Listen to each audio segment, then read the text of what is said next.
I rebuilt We'll do that.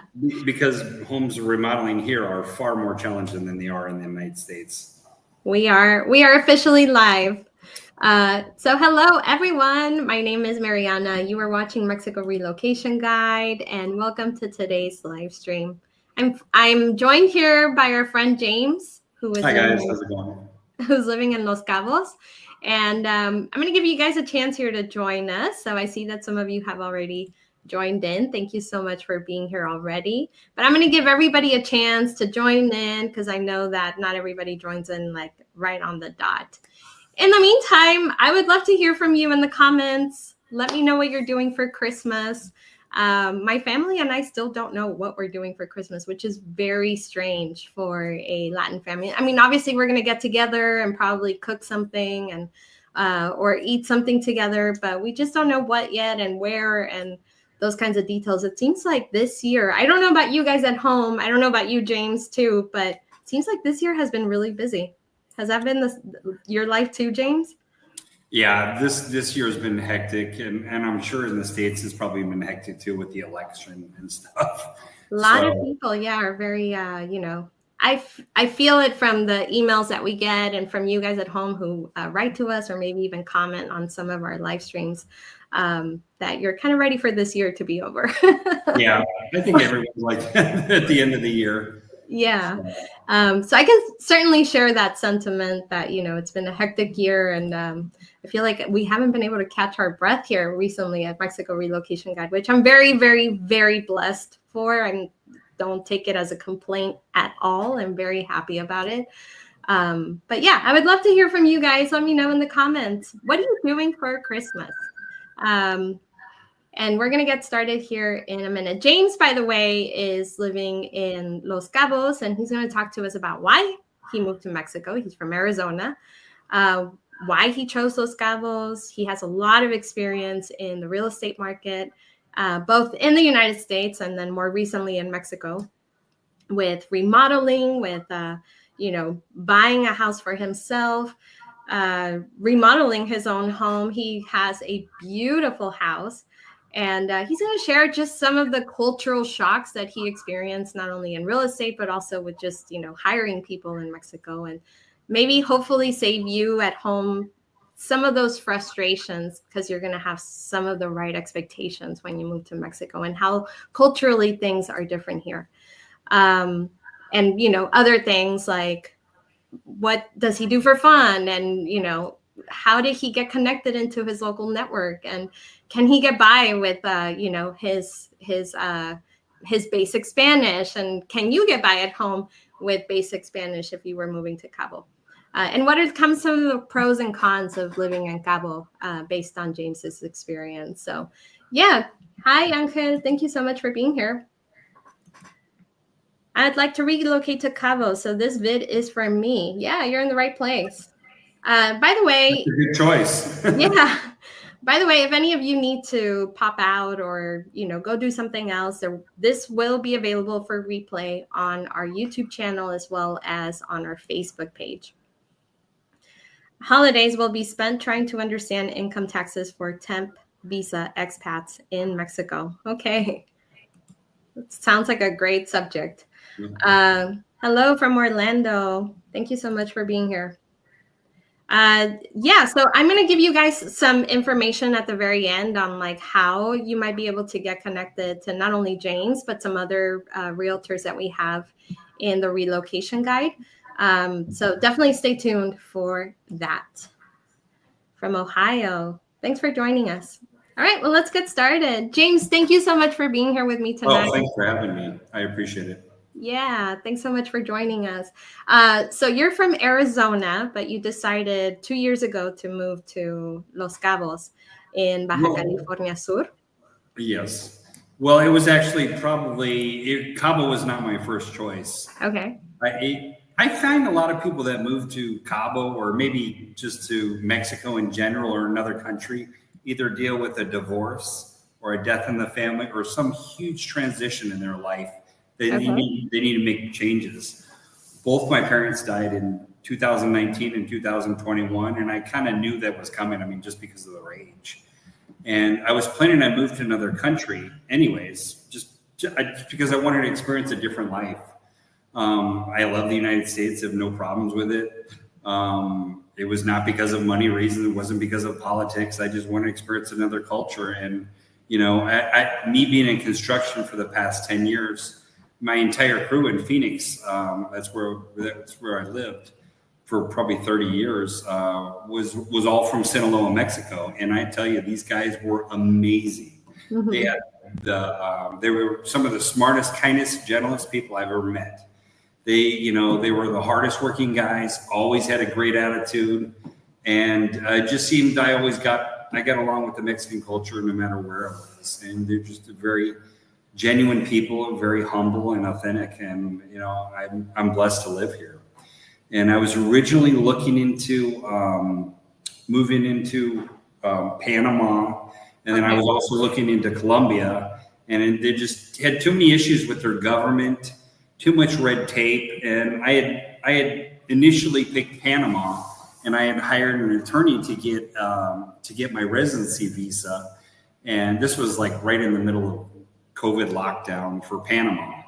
And we weren't locked down in Phoenix at all. But he said, well, when you get here, because you can get all your paperwork done via the internet before you even get there.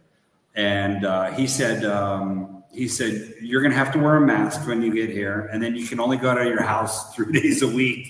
Yeah. And Monday, Wednesdays, and Fridays. And the women can only go out Tuesday, Thursdays, and Saturdays. I'm like, look, I'm single. I'm not wearing a mask. And I want to meet an opposite sex. Yeah. You know, I want to meet a woman. I said, I'm not going to be stuck in my home. You know, and I said, so Panama's off the list. I didn't want to be controlled or manipulated by any government. And so that was off the list. And so I had been to Cabo 8 times on vacation, and I absolutely loved it. So I said, it makes sense. And I originally saw a video, I think right before I chose to go to Cabo, like something popped up on my feed about Todos Santos. And I was like, I'm going to check out that little town because I could buy a piece of land right on the beach for $300,000. Mm-hmm. So I sold my home. I had a 3,000 square foot home that I had built from scratch in Phoenix, and I sold it at the top of the market. The market crashed probably 6 weeks after I left. The market was starting to crash. Mm-hmm. Me and my friend, who's a realtor, and I know a ton about real estate. We were studying the market. He knew that we were going to sell the house, and he's like, James, you've got to list it now. And I'm like, okay. So we put it in.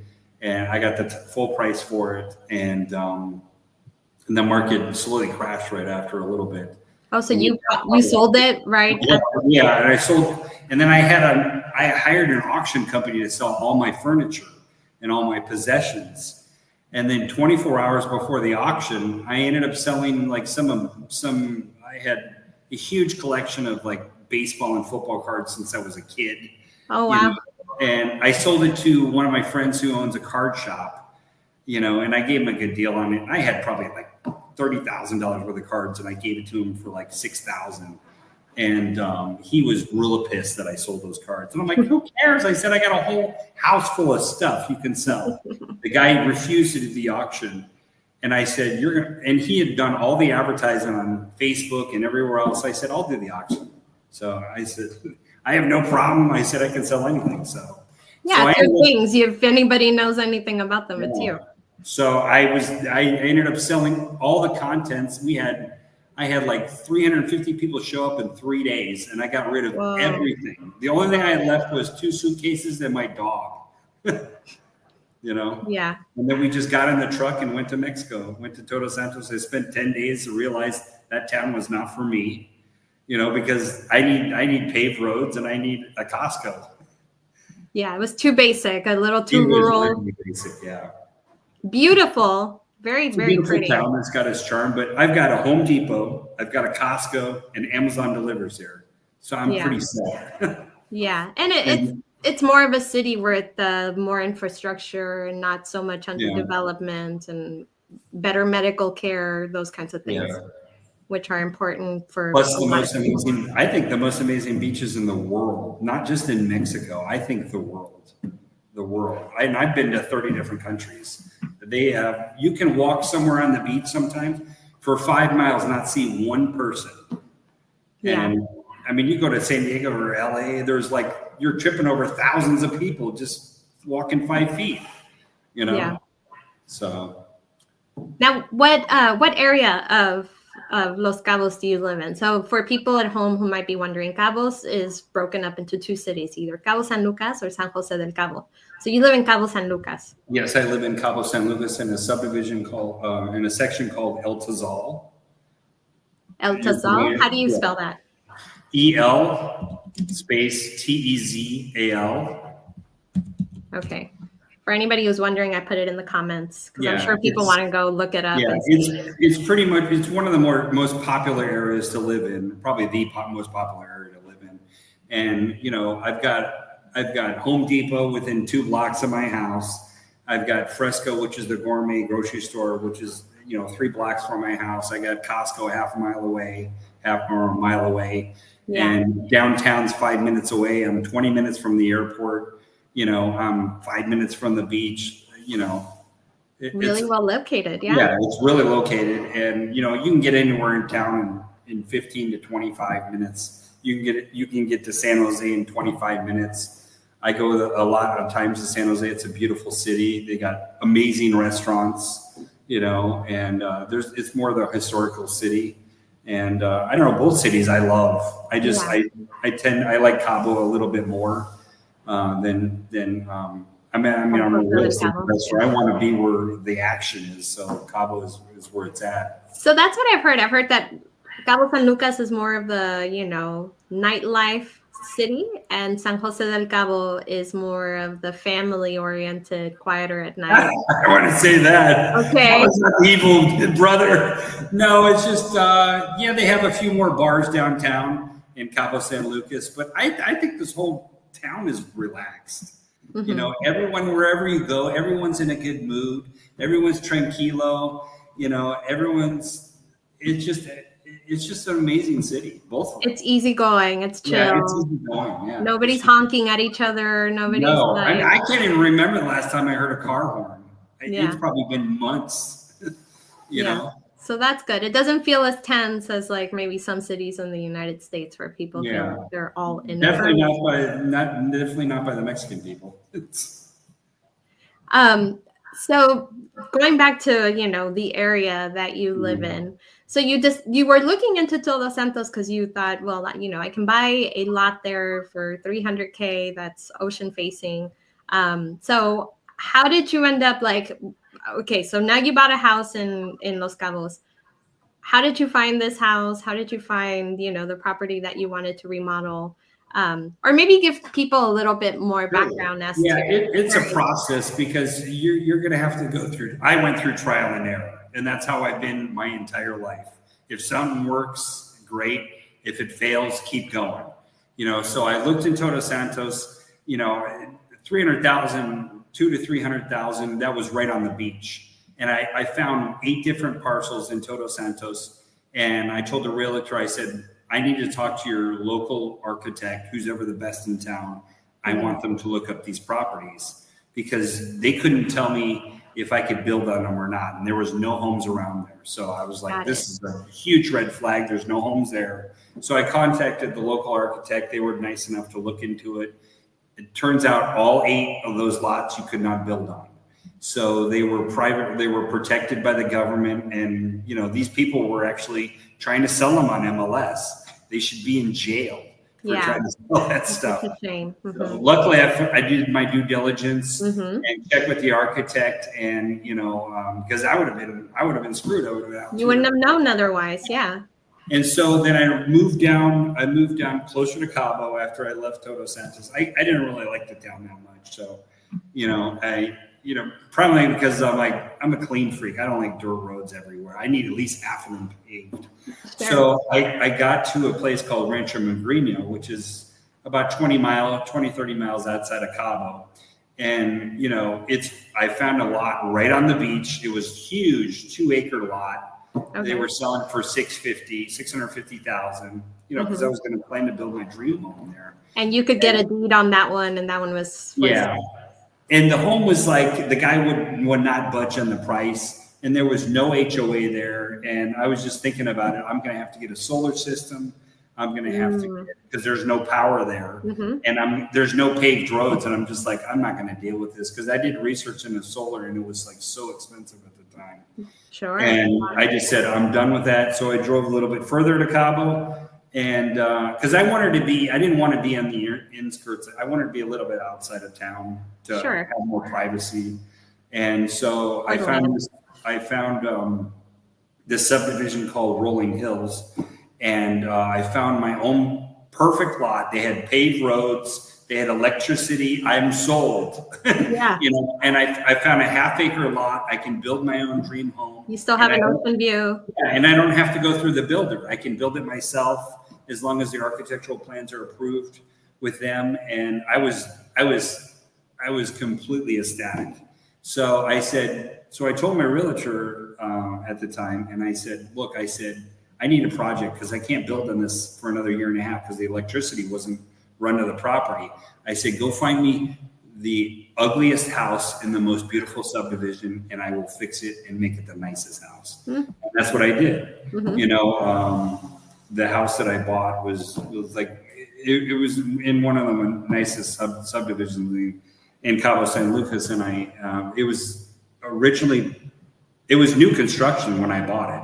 And the guy did everything wrong. He was an American, probably led in the wrong direction by other people. I don't think he knew much about construction.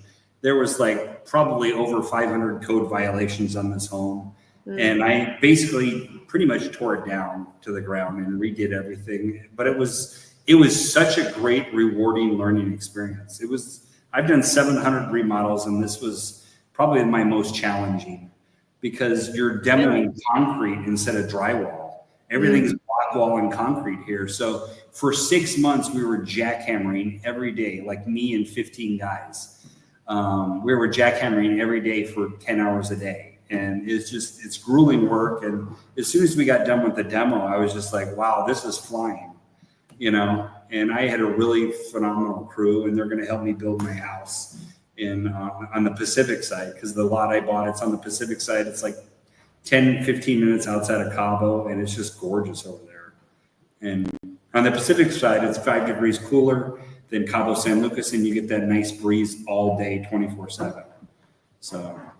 So this house that you remodeled, the one that you sent me the video to, yes, I think is gorgeous. This house that you remodeled, that was, you did a lot of work on. When you bought it, what's the land around it? Like, what is the land of the actual home? Like, what is the size of the home? And how much is the home is, it's 4,400 square feet, interior livable space, and it's got a 800 square foot covered patio. Okay. And it's got a 50-foot lap pool. It's a 50-foot lap pool and swim pool and play pool. So the pool's enormous. I think it's like the photographer took pictures. He's like, this is the biggest pool I've seen in Cabo.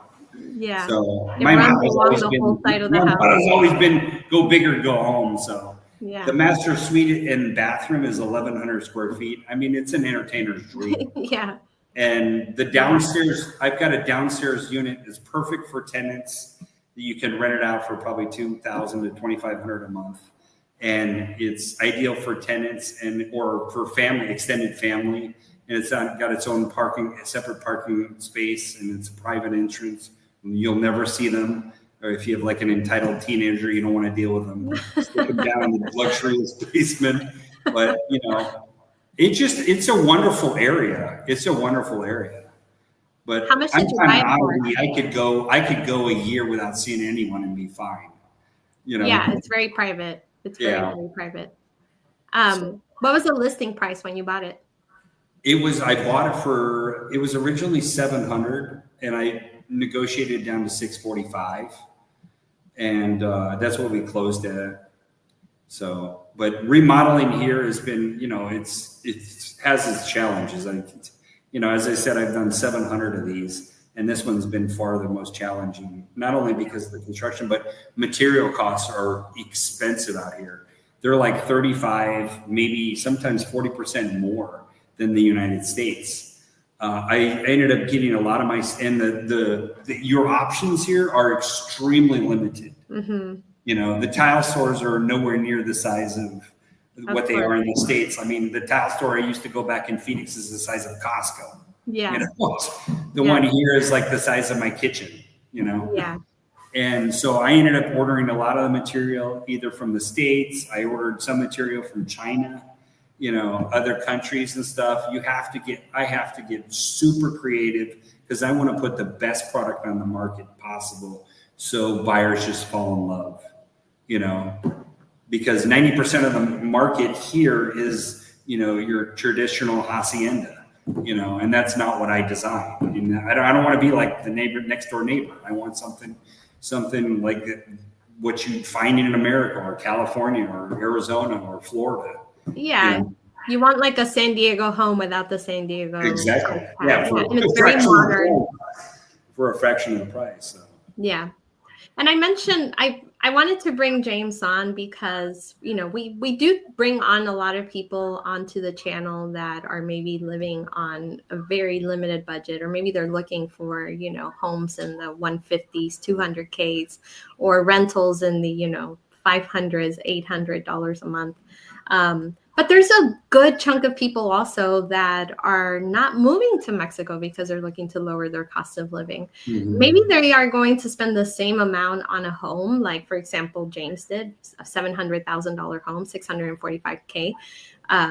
So, you know, within that range, you're not going to buy something like that in California with those views and that neighborhood and this lifestyle, right? Obviously, you're not in California, you're in Mexico. But I do want to show that, you know, you can spend also the same amount of money, and instead of maybe like lowering your cost of living, you might be spending the same amount, but your quality of life is going to be nicer. It's going to be greater. It's going to be, you know, more luxurious for the same amount that you would be spending for like a very, very suburbia type of home in, you know, California or the United States, other parts of the United States.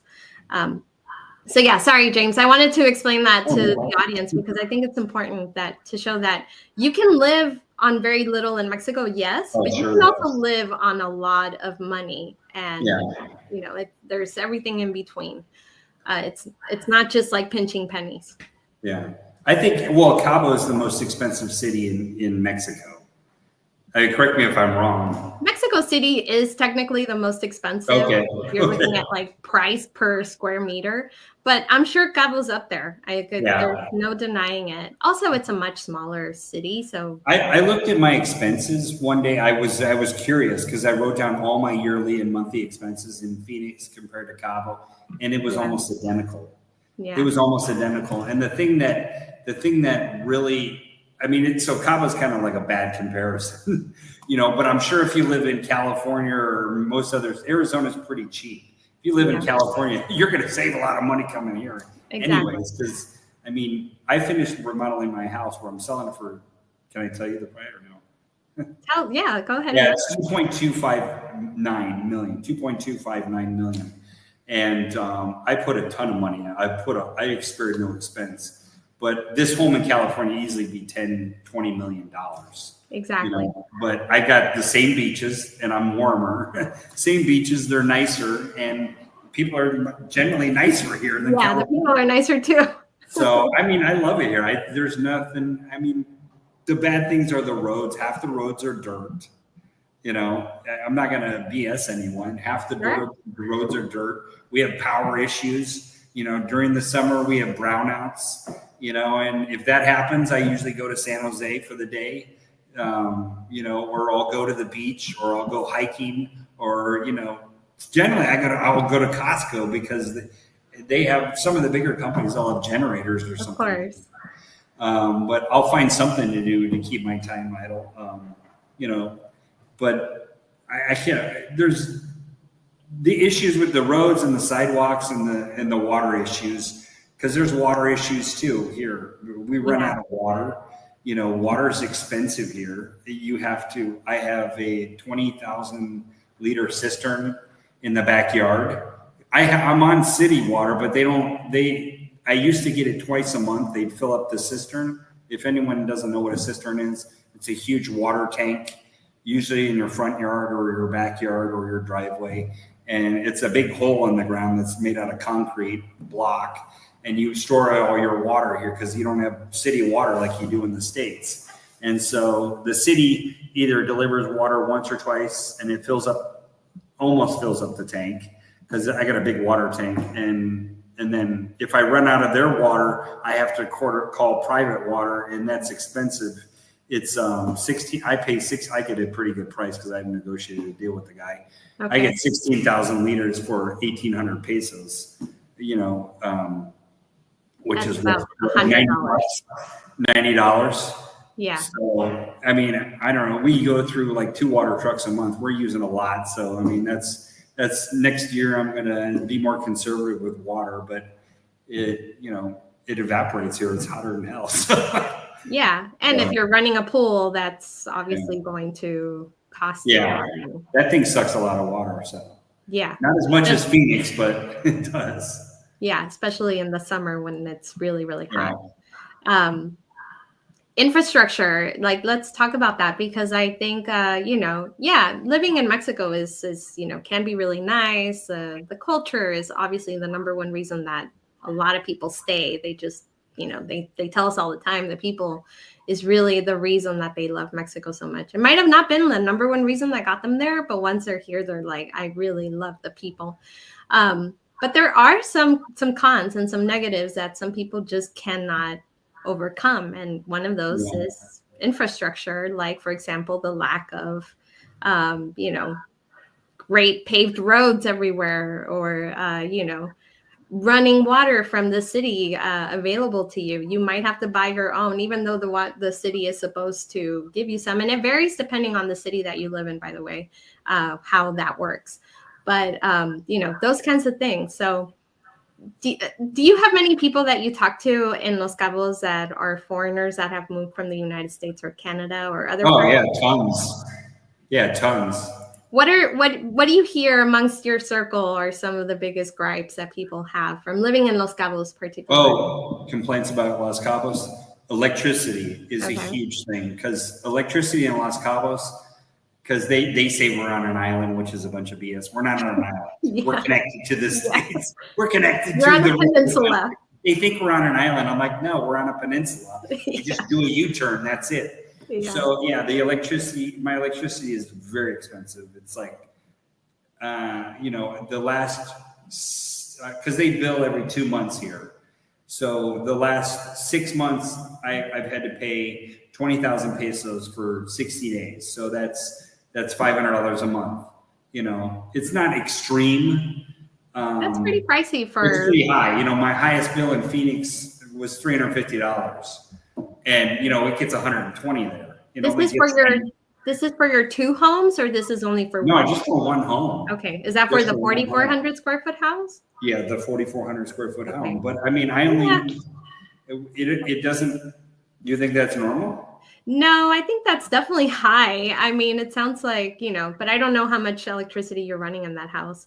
I'm pretty conservative, but I mean, we're only running like one mini split at a time. Maybe that sounds 2. Very expensive. Yeah. That mini split might be trying to cool the entire house. I guess so. I don't know. I run my pool. I dialed it back from 9 hours to 6 hours. I've tried to make changes, and it's just like, if you're in that red zone, you're red flagged as an abuser or whatever, Your rate goes up. Yeah, your rate goes up. And it's really difficult to talk to them. It took me forever to get the bill in my name. It took them like 3 months just to do that. Yeah. So mainly water, electricity, and roads are the biggest 3 complaints, and the sidewalks, or the lack of sidewalks. Yeah. But I mean, I love it here. I go hiking 5-6 days a week. I live right on the mountain in El Tizal, overlooking the ocean. And I go to the gym 5 days a week. I go to the beach all the time. There's always something to do. I mean, the weather's perfect 12 months a year.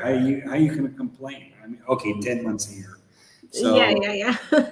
the humidity I've had to get used to, because I'm from Phoenix, and it's like the humidity is 10 to 20%. So it's like I think the weather there is perfect. They just don't have an ocean. Yeah, you never sweat.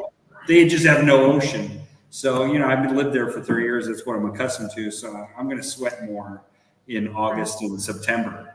But usually 9-10 months a year, it's perfect here.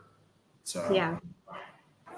So one thing that people might not be aware of is a lot of you might be, but a lot of you at home that have never researched this, Mexico subsidizes everyone's electricity up to a certain amount. And the central highland areas of Mexico are usually very temperate in climate. So the weather doesn't fluctuate as much as in, for example, Los Cabos or other beach areas of Mexico. So the beach areas of Mexico and other really warm zones of Mexico get subsidized up to a certain amount too, but the price per like kilowatt or wattage use of electricity is different than if you were living in the Central Highlands. So in areas like Los Cabos, Playa del Carmen, Cancun, other areas where it gets really warm, Merida, for example, those people are going to pay more for the same consumption after a certain amount than somebody living in Mexico City or Guadalajara, where, the weather doesn't get as hot. And that's why places like maybe James, because he has a pretty big house. I mean, 4,400 square feet. I don't care where you live. That's a pretty big house. But regardless, the government will subsidize up to a certain amount. And then anything that you use more from that amount, they put you into another bracket called the DAC, DAC. And it's really hard to get off of that bracket after you have surpassed that amount. So that's what I'm sure you're talking about, James, that you're trying to negotiate with them. Like, hey, I'm trying to be more conservative now. It's harder to negotiate when you don't speak fluent Spanish. Exactly. Yeah. So it's hard for them to remove that. They will eventually if they can see that you have actually lowered your consumption. Mm-hmm. But then they start charging you even more. So it's really important in Mexico for you to not run your air conditioning if you live in a really hot area 24/7, because otherwise you do get penalized. And that's across Mexico. It doesn't matter if you live in the Central Highlands too, you can get penalized as well. So if you're running servers in your house and you're running electricity to them all the time, that can also increase your usage. Well, the one thing I did is when I was breaking down all my bills between Phoenix and Cabo San Lucas, the one thing that's always that just made it so easy, was the property taxes here are nothing. They're absolutely nothing. I live in a $2 million house. My property taxes are at $700 a year. They'd be $4,000 a year in Arizona. I don't know what they'd be in Texas, but in California, they'd probably be easily 10 grand, For a $2 million home, you're looking at 20K or something like that. 20K. I mean, I guess it depends on which state you're in. But the great thing about Mexico is if you pay your property taxes and a lot of bills in advance, they give you a 20-30% discount. Yeah. And then if you're over 60, you get you get a discount for that too. Oh, do you? I didn't know that. So. Yeah. So you definitely get the biggest discount if you pay early than when it's due. But so that is also a reason why the infrastructure is not as tip top, because they're not collecting these thousands and thousands of dollars in property taxes. Yeah. What I did learn on my end, and if anyone's going to be building a house in Mexico, they can always call me. I can help them, just to give them free advice or help them any way that I could have. But I did find out I'm building my next home with ICF block, which is insulated concrete foam. Okay. And it's basically, it's a styrofoam block with the concrete middle core. And one of my friends that I met built a house in San Jose, and we measured his temperature from the inside and the outside in the summer. It was 10 degrees cooler, and he didn't even have the air conditioner on. Wow. Okay. And he showed me his CFE bills, and I think his highest one was like 2,800 pesos, which is, roughly $140. And, he had a 3,200 square foot house. So is this concrete block significantly more expensive than regular Oh condo? yeah, it's significantly more expensive. But the thing is, if you're going to be living here long term, it's worth it. Yeah. I view CFE as the Just for your cartel. personal comfort. Yeah, yeah. Well, plus it is going to be less humid in the home with this type of block construction. But it's someone that if someone's going to be building a home, they got to make sure that they're going to be living there for 10 plus years. It'd be worth it because I don't want to deal with CFE. I look at them; they're like the cartel of Mexico. Yeah. I don't want to pay them a dime. And You have to, but you don't want to. I want to pay them the least amount of money possible. Sure. Yeah. You know, When you and I spoke on the phone, Mhm. earlier to schedule today's live stream, you mentioned something that I think a lot of people have heard about, but it's one thing to hear about it, but then it's another thing to live it. And that is the culture of mañana and the culture of like things don't get done as quickly, especially when you're building and remodeling something, because time is money, when you're remodeling. So maybe you can talk to people about your experience, hiring locals and what that's like when things don't move as quickly, or how just give people some background into what you experienced. With what's that? I'm sorry, I got distracted. Oh, it's okay. Reading someone's comment. When it's just common in Mexico, whenever you hire people, that they might say that they're going to show up at 10 a.m., but they don't show up at 10 a.m. They might not even show up that day. And for people to know that is a cultural norm. It's not the greatest cultural norm, but it is a cultural norm.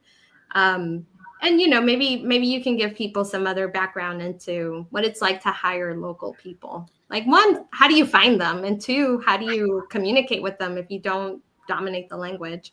Yeah, I was very fortunate because when I found my crew, a friend recommended me them in the neighborhood, and he was another American, and he said, "I've got a good crew of construction guys. If you need one, I know you're remodeling the house."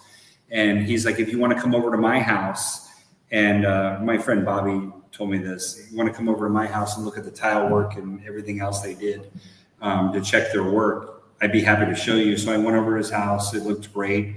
I met Carlos, my foreman, and we just hit it off right away. He speaks pretty good English, and we became really good friends. And over the past year and a half, and is someone I generally trust more than anyone, in this world. And it's That's good.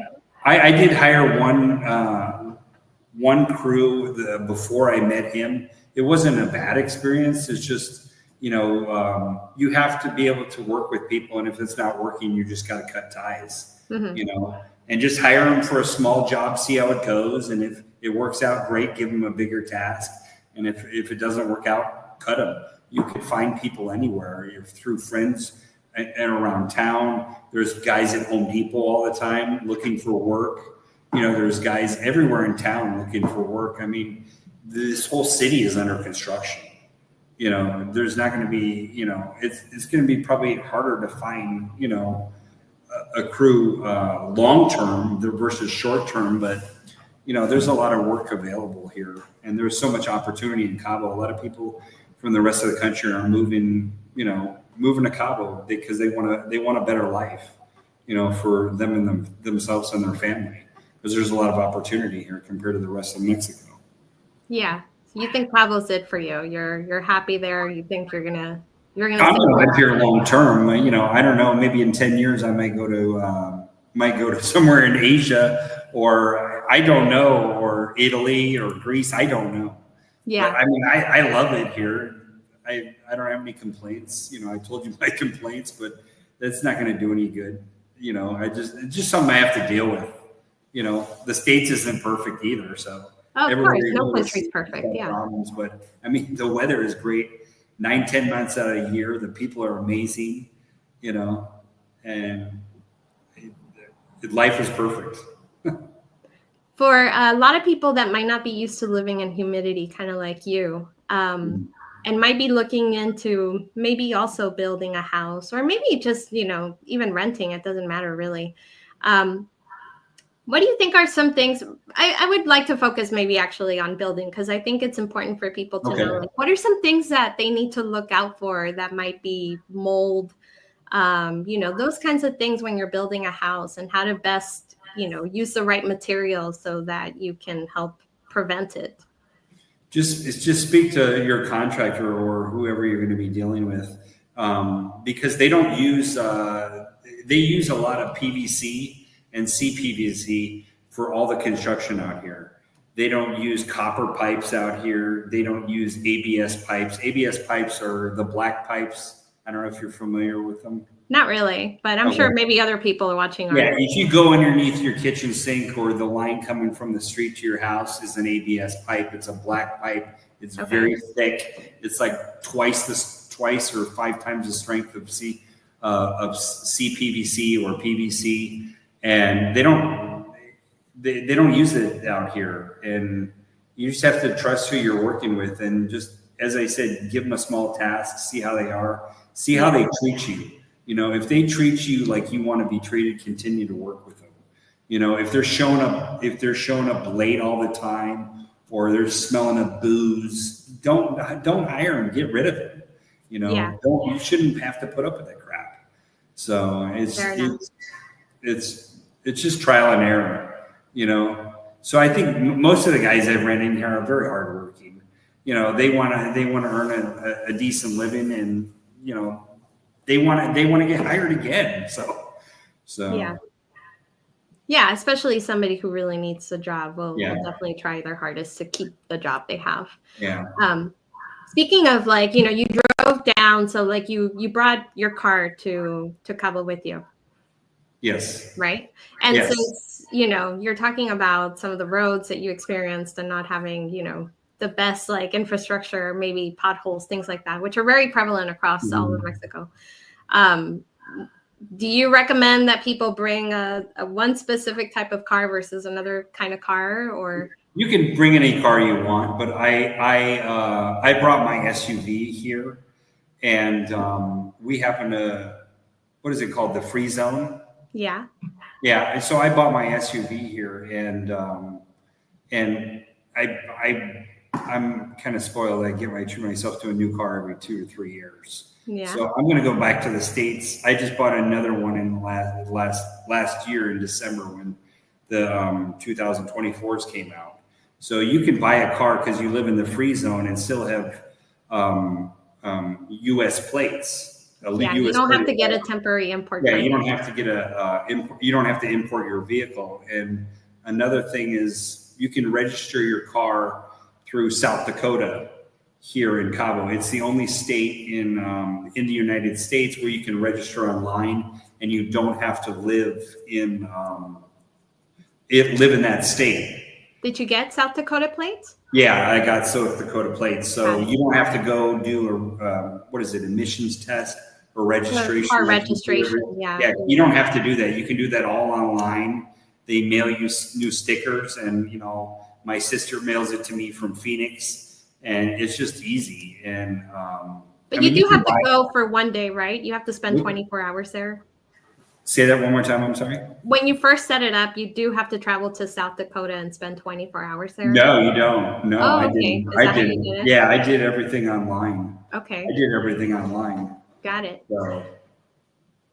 So yeah, for anybody wondering, I know this is kind of a trick that a lot of people use. I don't know much about it because I personally haven't researched a ton about it, but I know people like what James is talking about have done, which is, if you live somewhere like Florida or really any state that requires you to live in that state for you to be able to register your vehicle every year, and then pay the taxes to the state to register that vehicle.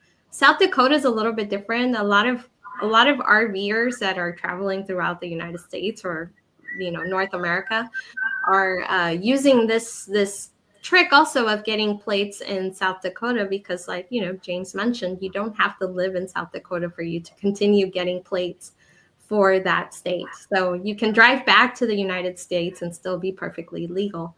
And then for those of you wondering what the free zone is, a free zone is made up of a few states across Mexico that are usually bordering another country. For Baja California Sur, it's not exactly. Baja California Sur is the only exception where it doesn't border the United States directly, but it is part of the free zone. So any car, any US plated car or Canadian plated car in the free zone doesn't have to get a temporary import permit, which is a permission that Mexican customs gives you to be able to drive that foreign plated car into Mexico. And it's only given to tourists, and it's only given to temporary residents, not permanent residents. So if you're a permanent resident, this is the only time where you're able to drive your foreign plated car into Mexico, as long as that car stays in the free zone. So as long as you don't drive it to, other parts of Mexico that are not in the free zone. And the free zone is made up of Baja California Sur, parts of Tamaulipas, parts of Chihuahua, parts of Sonora, Quintana Roo, and parts of Chiapas, because those all border other countries. So yeah, it's a great benefit to live in Baja, because you save yourself that hassle, that bureaucratic process, and paying the deposit, and then having to leave or exit the country with your car after 4 years if you're a temporary resident. So it's a very easy drive too. If you want to go to Phoenix, or you want to go to San Diego or LA, it's a very easy drive. I mean, it's a 2-day drive. I wouldn't recommend driving too much at night, but Guerrero Negro is usually where I stay at. It's the halfway point. When I go to Phoenix or San Diego, but I don't mind driving at all. Some people, it's like an hour and a half flight, or to Phoenix or San Diego. So, yeah. Do you drive back often? I've gone back to Phoenix to bring truckloads of stuff back here, that you can't find in Cabo. So, do you drive back often? Like, when was the last time you drove back? Probably it's been a while. It's been like last August, like a year. I went to go get all my pool equipment. Got it. I got my pool filter. I got my pool pump. All my pool equipment, because it was half the price in the States, and so I drove back there, visited some family, and then bought my pool equipment, and then brought that and some other stuff back. But right on. So, well, we have a lot of questions coming up from the audience. So, you ready to start taking some questions from people who are wondering some things? All right, let's see. I'm going to try to pick out the ones that have specific questions about Los Cabos. So first of all, thank you all so much for posting your questions. I hope what you've learned so far has given you some tidbits of insight. Yeah, I guess we asked this right now, right? Like, is there a better car to drive, to drive the Baja roads? It sounds like you have an SUV. I have an SUV, but really you can drive anything. I mean, all the main roads are paved. There are going to be some dirt roads here, but they're pretty smooth. But I mean, there's a lot of speed bumps here, and they're enormous. The speed bumps here, they can take out a small semi truck. So I wanted an SUV where I can fly over the speed bumps, and not bottom out my car, because I got an SUV with the biggest tires on it. So, because I didn't want to deal with it. The speed bumps here are a nightmare compared to the States. The speed bumps in Mexico are no joke. I mean, they're and they'll put them in such random spots. You'll be in the middle of the freeway with no businesses around, no school around. Oh, let's put a speed bump. Yeah. They have no reason. Somebody advocated for that speed bump, and so they put it up and where it doesn't belong. So it sounds like you sold almost everything back home. Yeah, I sold everything. The only thing I brought was two suitcases of clothes in my Doberman, and you really don't need anything, because I found a local carpenter. He built all my furniture, and I mean, it's better furniture I've ever had in the States. The best furniture I've ever had, and it was pretty reasonably priced. To do all my furniture and stuff, and. So you've had everything custom made. Yeah, and everything custom made. You can also get it at Costco. Furniture is expensive in Cabo compared to other cities in Mexico, because they're on an island, is what they say. They have to transport everything. Yeah, a lot of people fly to what is it, Guadalajara? Uh-huh. Is that the furniture capital of Mexico? Tonala. But yeah, Oh, it's near Guadalajara, Tonala. oh, It's like yeah. about There's a an lot of hour. people fly there to go buy their furniture and then have Mhm. it shipped back. Yeah. I chose to find a local carpenter because I'm in construction. I wanted him to build me some small stuff first before I had him do my kitchen cabinets, before I had him do other things around the house. So I had him build my nightstands first, Hmm. and it turned out perfect. And I said, "Well, can you build this dresser? Can you build this desk? Can you build my cabinets?" And it turned out beautifully. So. And then you know that the wood is treated in a way that'll withstand the Oh, sure, yeah, humidity and those kinds of things, where you're not yeah, running an air conditioner to be able to keep the humidity down in those rooms. yeah. Or you Um, can order furniture online. You got Mercado Libre. You can order it from Amazon or other websites. yeah. So The other thing that a lot of people don't realize is mattress sizes in Mexico are different than in the United States. So if you yeah, buy linens and sheets in Mexico for your US mattress or your Canadian mattresses, they probably won't fit. So it's something that a lot of people don't recognize until they might bring their linens from the United States and Canada, rent a house that's fully furnished, and then their linens don't fit.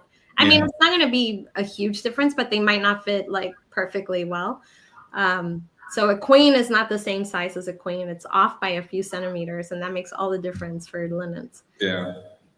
Yeah, So the thing about you leave your stuff, throw it away, or sell it, or give it to friends and family. yeah, You really don't need it here. You're going to find everything you need in Cabo, and I found it as so liberating to get rid of all my junk, you yeah. know, and it Start was new. so nice to just start fresh and brand new. Yeah.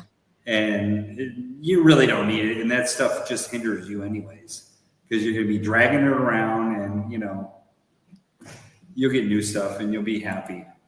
Yeah. I know a lot of people do end up bringing their things, and I think it is a very personal decision. Some Sure. things, they feel they cannot replace. Um, so I do think it's a little bit of a personal decision, but I do agree with you. If it were me, I would probably just, get rid of everything that I have and just start Yeah. new. But you have to import a lot of that stuff at the border, and they're going to want to charge you 19%. 16. And so 16%. 16. Yeah. Somebody is bringing up something of being, approached by vendors every 5 minutes if they were, I guess, in a touristic part of Los Cabos. How do you feel about that? That the hustle culture of touristic spots like Los Cabos? How do I feel about it? Yeah, have you experienced that yourself? Like if you're Yes. walking down the corridor where the all the bars and restaurants are. Yeah, there's a lot of tourist attractions here. I don't mind it at all. It's a tourist town. Mhm. I was just the other day walking around the marina, and there's several guys hitting you up for a boat ride or a fishing trip or go to see the Cabo Arch. It doesn't bother me at all. People don't, everything's laid back here and it's so relaxed. You just So politely wave them away yeah, and say no thanks and just move on.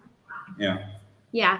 I know a lot of people get annoyed by that, but once you live in a town, specifically a touristic town, this doesn't happen as much in, other cities of Mexico where it's not so touristy.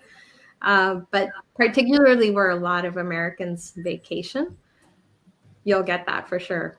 And yeah, just say no thank you politely and move on.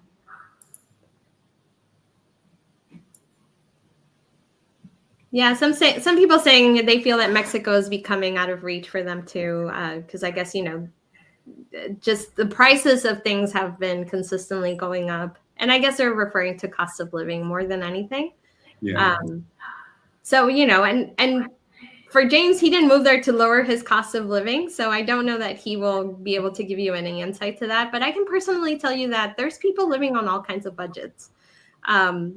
I belong to a group, a Facebook group that's called Living in Mexico Under $1,200 a month. And all those people, all they do is post monthly, like there's new members all the time, and all they do is post what they rent for, like what their rental costs are, how much their grocery bills are, what part of Mexico they live in, and how they're able to achieve that. So you can get like a realistic idea of somebody who's living on $1,200 a month. I do think $1,200 a month is a very, very limited budget. Like you will not be living like a king. So I do want to set the expectation right there. You're not going to be like, extravagantly living, but it is possible. And then at the very same token, it's very possible to spend $5, $6, $7, $8, $9, $10,000 a month in Mexico too. So I think there's a country for everyone, and it's not like one budget for everyone. It varies so much.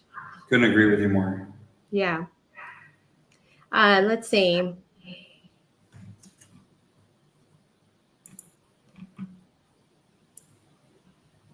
Have you seen some houses? So, by the way, for those of you who do not know, James is a realtor, and he has been. How long have you been a realtor for now in Los Cabos? Oh, for about 4 months now. Okay.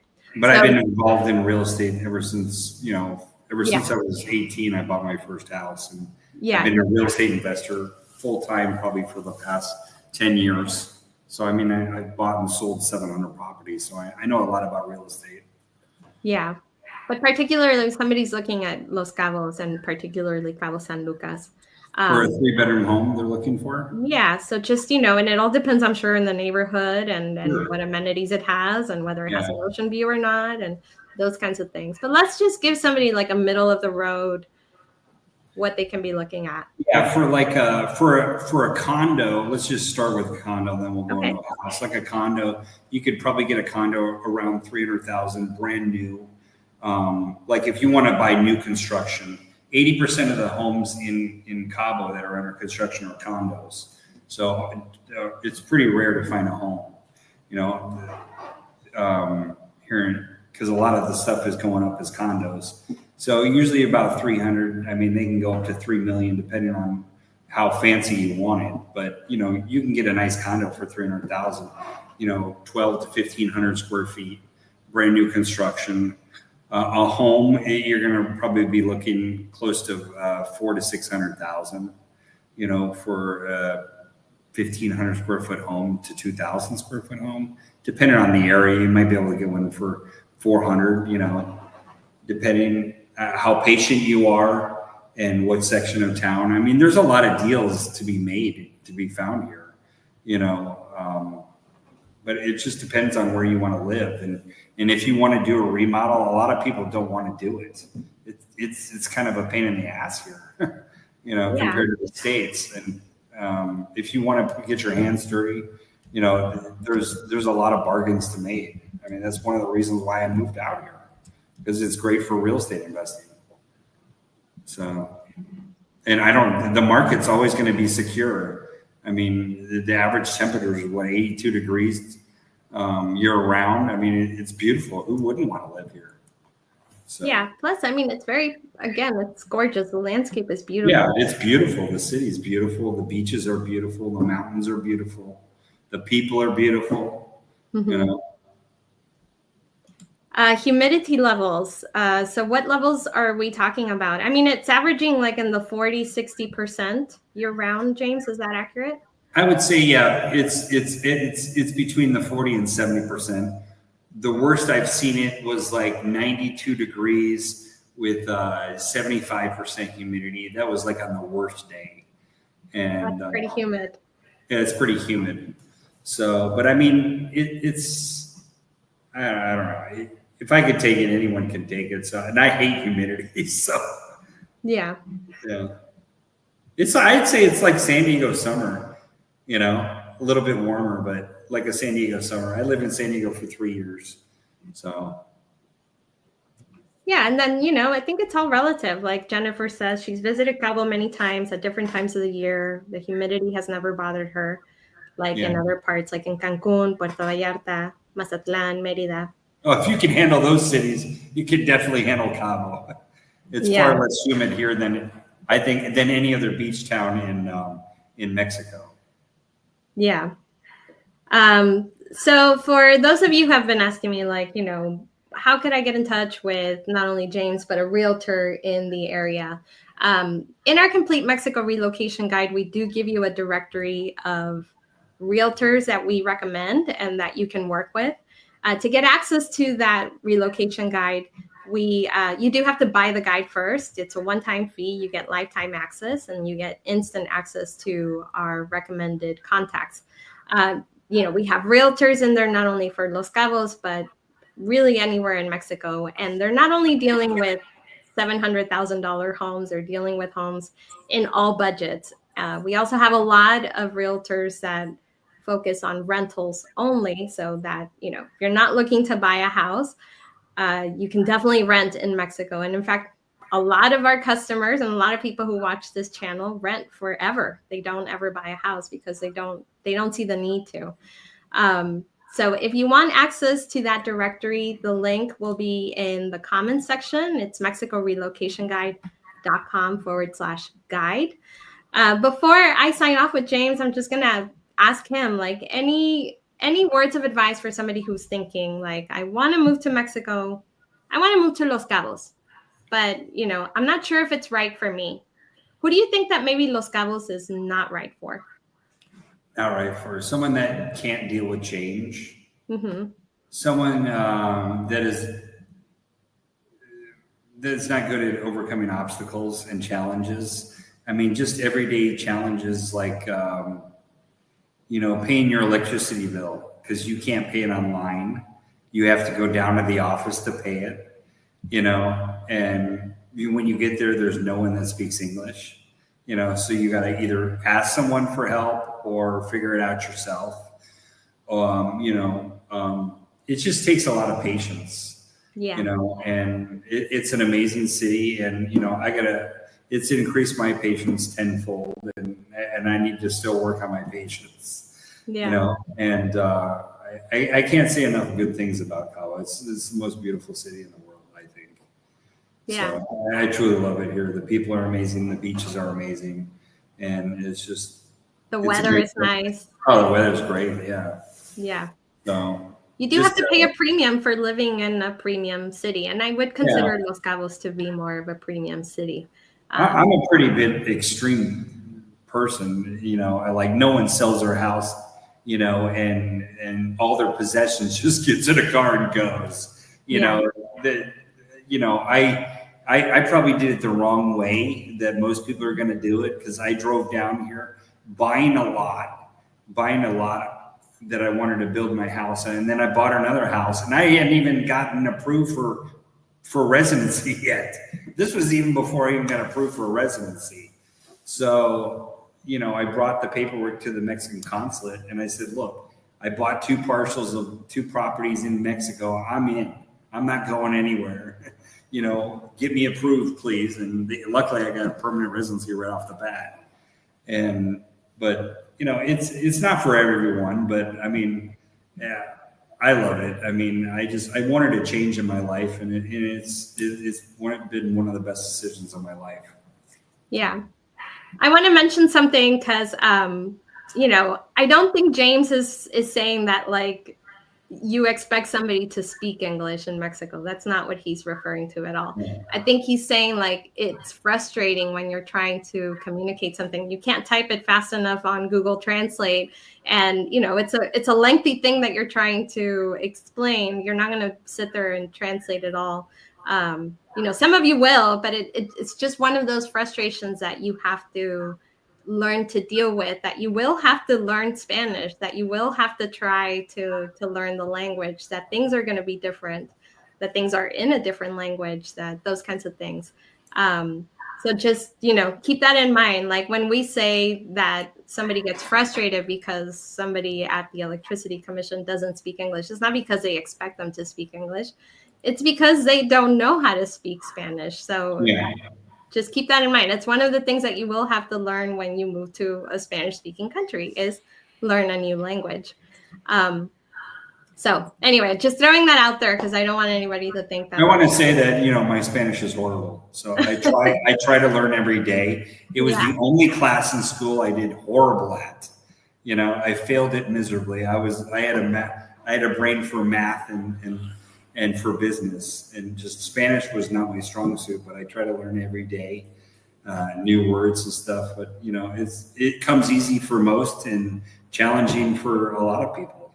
Yeah. So everyone here is typically both the Mexican culture is here to help you. They're extremely genuine people, and they're very patient, 10 times more patient than my country. So Exactly. they'll help you in any way that they can. So. Yeah, as long as you're trying to learn and genuinely trying to continue learning, and don't be afraid to practice it out in the world, like actually try to speak it, because it's very different to read it and Duolingo it, and then very different to listen to it and then respond to it when you hear it out on the street. But just keep trying, guys. I mean, it's just one day at a time. It's all part of the journey of moving to Mexico. So James, I want to thank you. Unless you have anything else to say to our audience, I want to thank you so much for joining me tonight. Oh, okay. It was a pleasure. I really enjoyed it. Thanks so much for inviting me.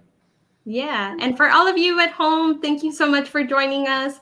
I hope you guys have a happy holiday, a safe one. I hope that you're surrounded by people at home that you love, or doing the things that you like the most. I hope that you get to actually take some time off from your hectic schedule. I know I'm going to try to, at least for a little bit. And I hope you have a safe New Year. This will probably be the last live stream for the year. But I have a ton of updates coming soon in 2025 regarding the residency visa process, the requirements for residency visa, the R&E program, and so many different updates that we have for you guys coming soon in 2025. So stay tuned for our next live stream where we're going to cover a lot of those updates, because I'm sure you guys are anxious to know what those things are. So thank you all so much for joining me today. Feliz Navidad. If anyone has any questions, I mean, I don't know if you want to give them my contact information. I can help them any way that I can. We'll discuss it after the live stream. Okay, no problem. Yeah. Well, it was wonderful talking to you. You guys have a wonderful night. Thank you, James. Thank you so much. You take care. Adios, everyone. Bye.